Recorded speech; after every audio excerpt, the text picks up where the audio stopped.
And now, a catastrophic direct hit.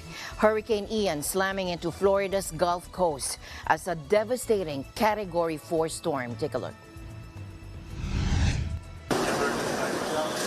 The monster storm making landfall on the barrier island of Cayo Costa, west of the city of Fort Myers. The National Hurricane Center said Ian was packing maximum sustained winds of 155 miles per hour when it landed. The sheer force of those winds peeling off roofs and snapping trees in half. The slow-moving system trapping more than 20 inches of rain, cities up and down Gulf Coast underwater. Ian leaving a treacherous storm surge in its wake. The Gulf of Mexico pouring into Naples, flooding streets, and waves crashing into some homes. The water there at the highest level in recorded history. The water so high it left residents stranded in their homes.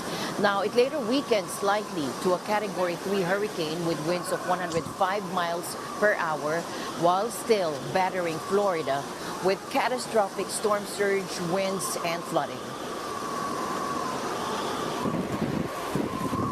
And here's Melissa Potas for more updates in her neck of the woods. Melissa.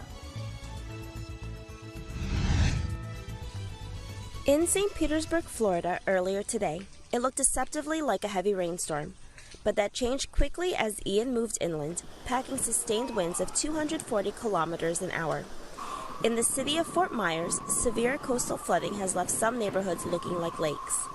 Power outages have left nearly 2 million customers without electricity. Ian is expected to affect millions more as it barrels across the state and then into Georgia and South Carolina.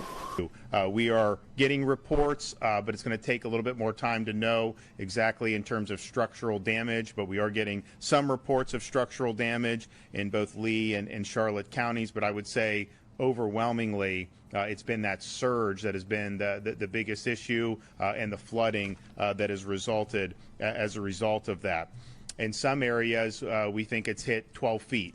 Now, it is our meteorologists' view that the storm surge has likely peaked and will likely, be less in the coming hours than it has been up to this point. But we know that this has been a big storm and it's done a lot of damage as it is. It is going to continue to move through the state of Florida. You're going to see hurricane force winds in places in central Florida, perhaps. It's clearly a very strong tropical storm all the way until it exits the Florida Peninsula in the Atlantic Ocean. We have over 1.1 million reported power outages. Now, there are crews that are still working outside of Southwest Florida, but just understand that number is going to grow. You're going to see more power outages as this storm moves through the center part of our state and before it exits into the Atlantic coast. Offshore, the U.S. Border Patrol says 20 migrants are missing after their boat sank.